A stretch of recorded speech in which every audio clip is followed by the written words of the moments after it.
Hello and welcome to week 1, day 2 training. This is the first video and the only video unless I get cut off and have to finish on another one. And today we're talking about belief and identity shifting. This is one of my favorite topics to teach because it's the foundation of habit change. You cannot change any kind of behavior without changing your identity and your beliefs to support that new behavior and shift out of that old behavior that is not serving you. So let me start with a question. Do you believe you can change your binge eating behavior? If you don't believe it, I mean, truly believe it, you're not going to have lasting transformation. And you're likely not going to overcome binge eating. If you don't believe you can do something, you're not going to be able to do it. You'll just be going through the motions with a lot of flip-flopping between committing to your healing process and going back to the familiar old ways, the diet binge cycle. You'll have some progress, but then you're going to get knocked back to where you started, and you're not going to have that permanent transformation, that result that you're desiring right now. So be honest with yourself so you can shift this belief. And you can shift this belief. Many of us have limiting beliefs like, it works for other people, but it's not going to work for me. That's like the exception to the rule belief. Or I'm too stuck in my ways. I can't change at this point. Or I'm not worthy. I don't deserve to change. I'm not allowed to have this thing. I don't deserve it. And we're going to be working on limiting beliefs all throughout this program, just so you know what to expect. It's just what has to happen. So they're going to come up like often. I just want you to know and be ready for that. As you're dealing with as you're doing this healing work, they're going to come up often. And they're pretty sneaky sometimes. Like you might not even realize you have them. And they're often deep-rooted with many layers. Once you think you've worked through them and move to deeper healing, a deeper layer of that limiting belief is revealed. I know it can be frustrating, but it's actually an amazing opportunity to get rid of that belief. So the good news is our brains are adaptable and we can change these beliefs. And we'll be addressing them from various angles. So we're definitely going to hit them head on and intentionally address our limiting beliefs. But we're also going to low-key work on them just by doing the work in this program and being consistent and sticking with it. And just by our new approach to our relationship to food and body, right? You're approaching it in a new way. So it's only natural that you have to start changing the way you think about it. So it will naturally shift, and we're going to intentionally do the work as well. But if we're not aware of them, we can't do much with them because they're going to end up sabotaging our efforts. So let's become aware of them. Take out a piece of paper and write down, do I believe I can? And fill in the blank with your big picture intention that you wrote about yesterday. So for example, you would write, maybe, do I believe I can stop binge eating for good?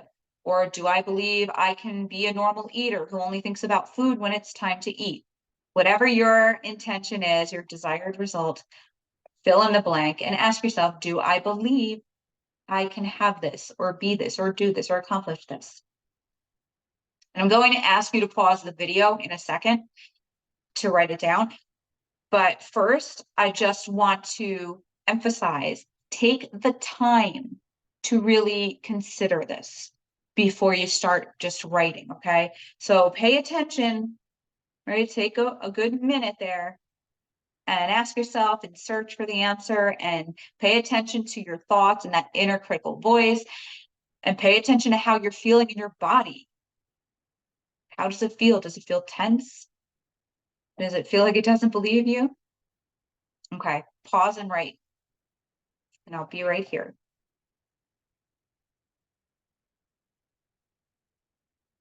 Welcome back. So, do you believe or do you not? If you don't believe and you know it, congratulations, you're aware. We can address this moving forward. And I'll be telling you how we're going to do that shortly. If you do believe, did you notice anything?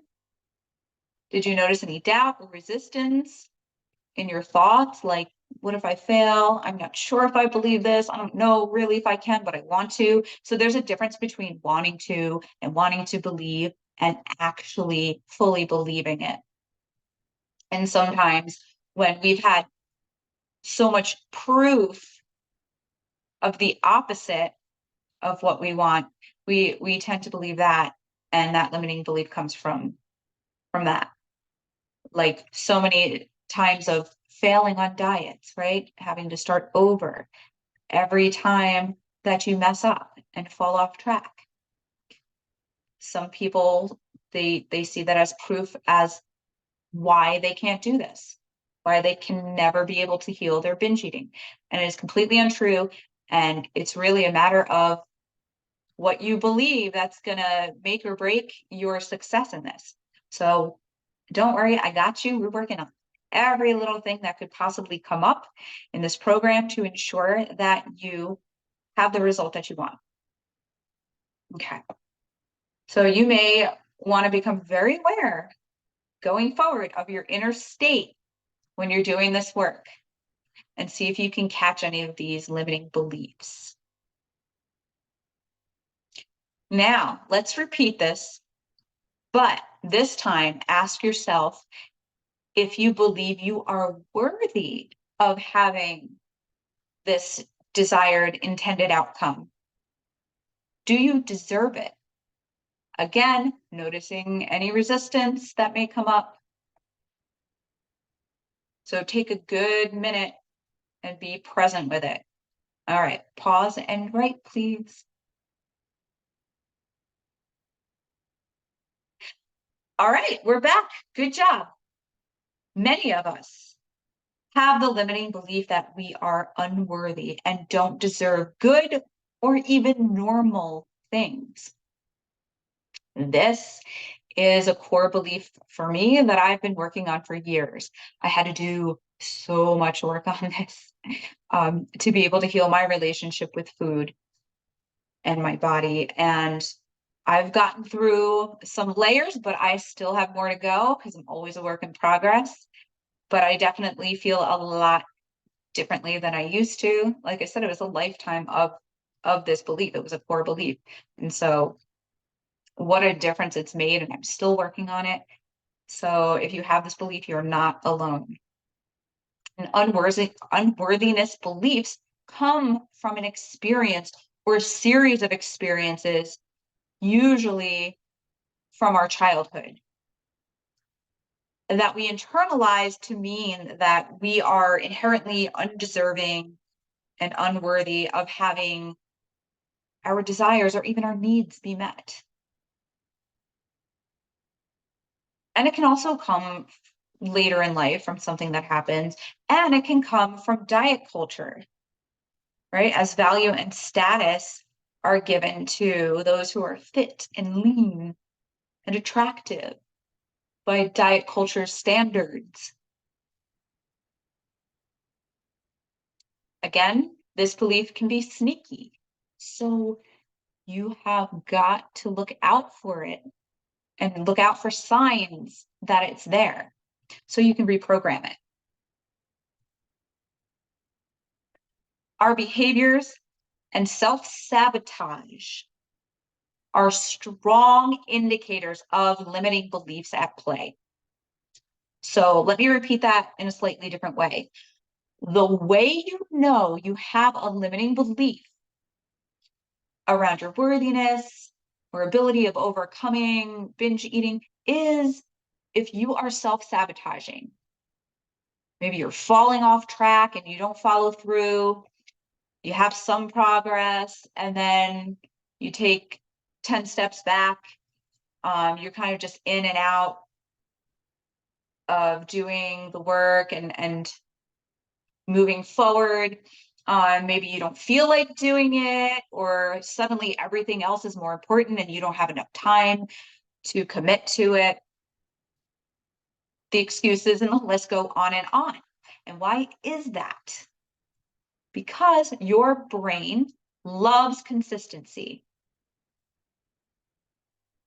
If you do something that is out of alignment with your core beliefs and your current identity, your brain and your nervous system are going to do their due diligence to pull you back in line with those beliefs and with that identity. So things that could pull you out of alignment, that could alert your brain, right, that are not in alignment with your current identity, could be things like eating fully balanced meals and not giving into binge urges, following a self-care routine, or committing to a program like this one. Your brain is a survival machine. It loves familiarity. It loves to stay consistent with what it thinks it knows because that's predictable. So anytime you throw it a curveball, even if it's for your good, your brain is going to try to suck it back into the way you were because that is safe. So you'll sabotage all your progress and not even realize why. You'll just think it's more proof that you're lazy or you have no willpower or that this isn't working for you or you can't do this and you're not capable of improving your relationship with food. And I want you to let this land, what I'm about to say. Let this hit you. That is total BS. That is not true about you. And it is not proof that you can't change your relationship with food and that you can't do this program. They are only proof that you have a limiting belief that is interfering, and you've got to pay attention to it and change it. That's it. And you do that by shifting your identity when it comes to food and your weight. I know that might sound woo, that might sound fluffy, that might sound like, what the hell is she talking about? Shift my identity. But let me explain. So right now, you likely identify as a binge eater or a yo-yo dieter or someone who lacks discipline or maybe the chubby girl, right? That's how I identified for the longest time, and someone who has to constantly watch their weight and watch what they eat. But in order to change this behavior, you must change your identity in connection to that behavior.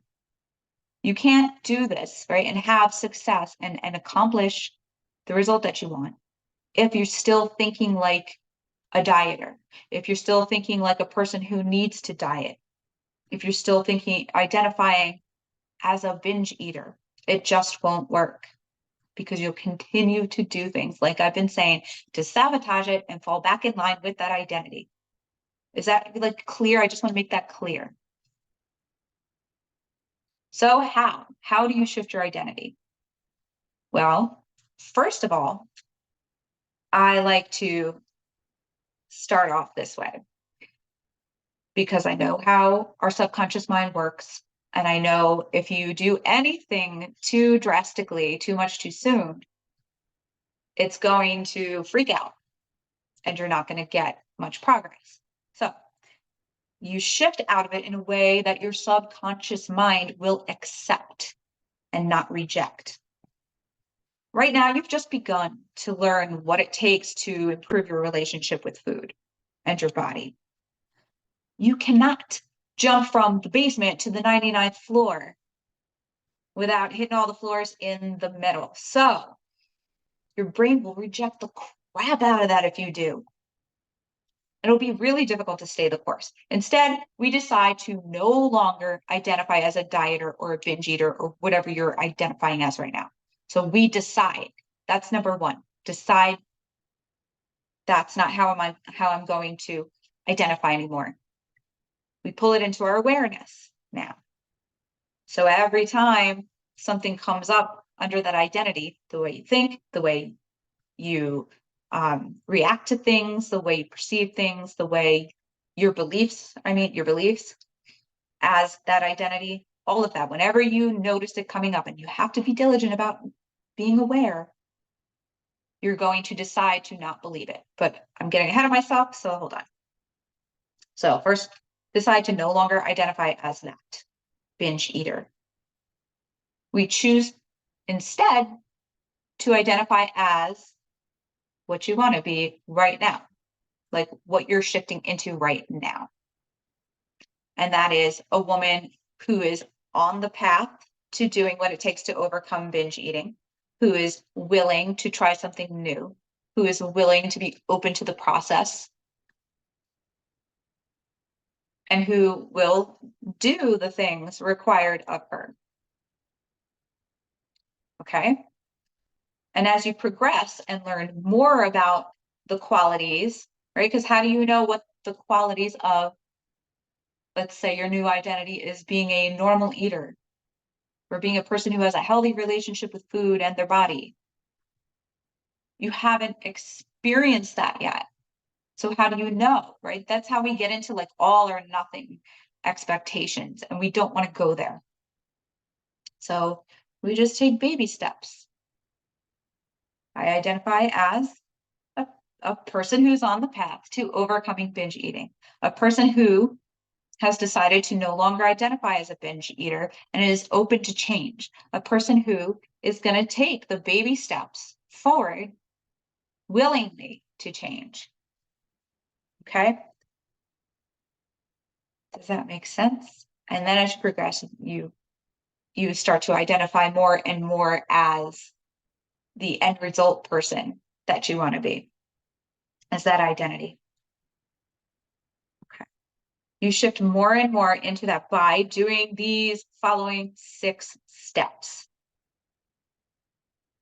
And I am going to email them to you, so you don't have to stop this and write it down. But if you want to take notes, by all means, do so. So the first thing you're going to do is become aware of your current identity, like I was saying, and the way you see yourself. That's your identity, the way you see yourself, how you identify. Become aware of her thoughts, behaviors, feelings, perceptions, and beliefs, all the things. How is she being? And write them down so that you can have them in your awareness and they're crystal clear. There's no guesswork here. And then decide you no longer want to be that person or have those features, we'll call them. You no longer want to engage in those beliefs and perceptions and thoughts, etc., behaviors. All starts with a decision, and write that down and commit to that. Then choose who you want to be. Like I said, we're making it believable and acceptable to our subconscious. So what are the qualities of this new version of you? This one right now that's stepping up. By the way, just by joining this program, you've already decided to shift out of that old identity. You've already decided that's not who you want to be anymore. So see that, how it happens like on the low as well. So you decide who you want to be. What are the qualities of this new version of you? How would you be? What would you do? What would you believe? What thoughts would you think? How would you handle things? And write it all down. Decide you want to be and believe this now.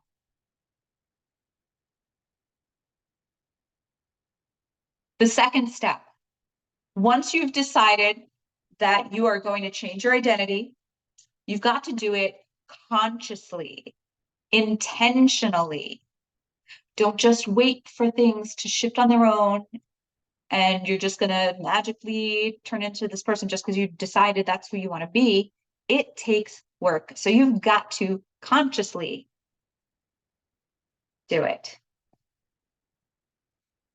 Be deliberate and commit to doing what you've got to do in order to shift out of that old identity that does not serve you and into a new one, your new one. The third step, you're going to deliberately start doing the actions. This will take conscious effort. Your old identity, that stuff is wired in right now. It's automatic. It's going to come up. So you've got to consciously pay attention and then deliberately do the things that the new you does, right? What would the new version of you do on the regular? Almost every day, but in a flexible way because life happens. So some days you might not, but what are the kinds of things that you would do regularly? And do them, start to do them deliberately. And here's a little pro tip. Set up reminders to make sure you follow through with these things until it becomes more ingrained and more automatic and just part of what you do, right? Part of you, your life. So for example, if your new identity is a normal eater, you eat breakfast every morning and you take a lunch break every day. That is part of your new identity. Those are the actions that you do as a normal eater. So at first you're going to have to set reminders in your phone to remember, I got to eat breakfast. I can't just run out of the house, drink a coffee and be good until lunchtime, right? The old version of you, that's what they did. They skipped breakfast. Maybe they had a working lunch and they didn't really pay attention or eat enough or be present with what they were eating. But that is not you anymore. And the fourth step is to be the new version of you. Like, be her. See yourself as the person you want to be and do the actions as if you already are her. Like, how would that feel to you? What does it feel like to do it? How would you do it? What are you thinking while you do it? What is the experience of being the new version of you like as you're doing the things she does? The fifth step is reinforce this new identity by appreciating and celebrating yourself. So every day at the end of the day, before you go to bed, just do a little review. You could do just kind of a mental review of your day, or you can journal about it if that's your thing. And just note all the ways you were in alignment with this new identity. And give yourself credit and celebrate that and some gratitude, like, hey man, I really appreciate myself for doing that. Like, I'm really doing it.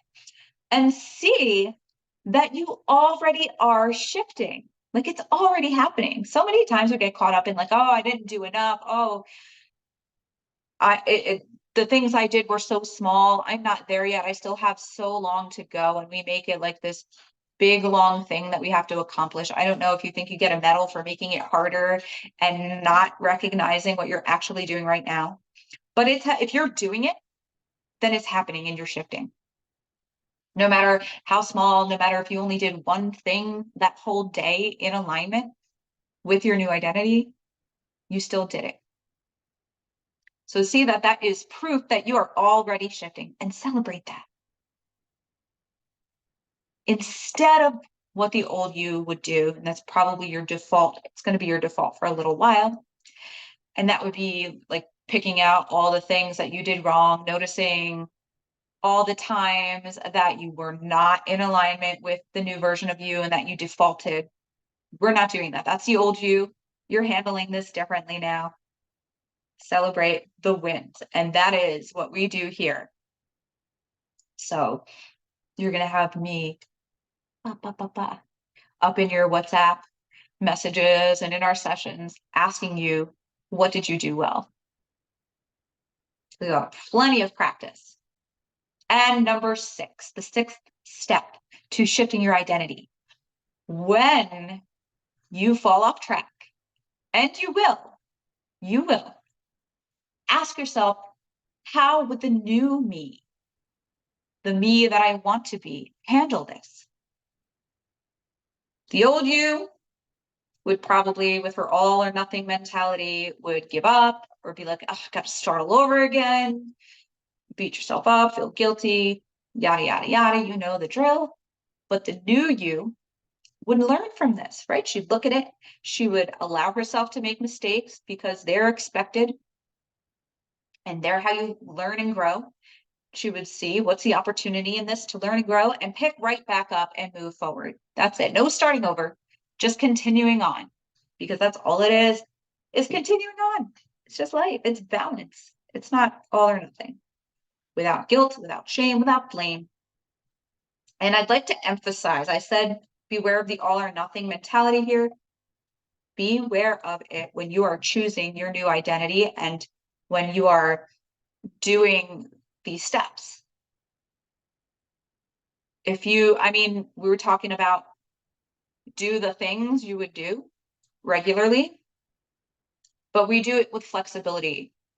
We don't do it with rigidity, where if something comes up in life, you either don't address the thing that comes up because you want to stick to being consistent, right? Or it could completely throw you off. No, we're not doing that. We're being flexible and knowing that life happens and we're okay to roll with it. Okay. And that's part of the new you. You're flexible and adaptable. All right. I know this was a lot. Like I said, I'm going to send you a copy of this and your homework so that you can journal some more about this and write all these things down. But this is necessary work. It's part of your healing your relationship with food. And remember, you're not alone. I'm here to help you. You've got me now. I'm in your corner. I know what to do. I have the tools. I got you. So we're going to come up with a strategy just for you in our next session to make sure that you're successful at this. And we're going to be checking it often. That's part of the program.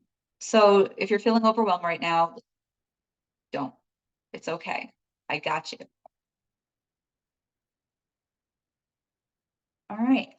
And just in case you're having any objections and you're feeling like maybe you think, well, this isn't me. I'm good with who I am. I don't need to shift my identity. I don't have any of those limiting beliefs. And I'm ready to move on to the pillars and start working on the food part. To that, I say, if you're here, it is likely because a big part of what is holding you back are the things that you're not yet aware of. You might not have these specific limiting beliefs. And that's okay. Of course, that's great. That's amazing. But everybody has some kind of limiting belief. So we're just going to be on the lookout, right? If we notice that you're self-sabotaging, that you're not following through, we know where to look. Okay. And this work in and of itself is going to shift your identity and shift you out of limiting beliefs. So I do encourage you to surrender to the process, challenge these beliefs, and challenge your current food body identity. And see how doing so is going to move you forward. It's going to move you closer to being in control of food and being a normal eater and having that relationship that you want with your body, with food, with your everything, really. So this is going to take a lot of awareness and effort, a lot of energy at first, because you gotta repeat it for it to become more automatic. And that's okay, because you're worth it. And it's a perfect opportunity to build self-belief, and that's what's going to happen. So I believe in you. I know you can do this. And remember our mantra for this week: You have the power to change. You got this. You have the power to change. That is it for this training. Congratulations on getting through another training. This is, I think, our third one. So yay. And we're almost through the first week. I'm super proud of you. Keep coming back. I'll see you in our sessions. Okay.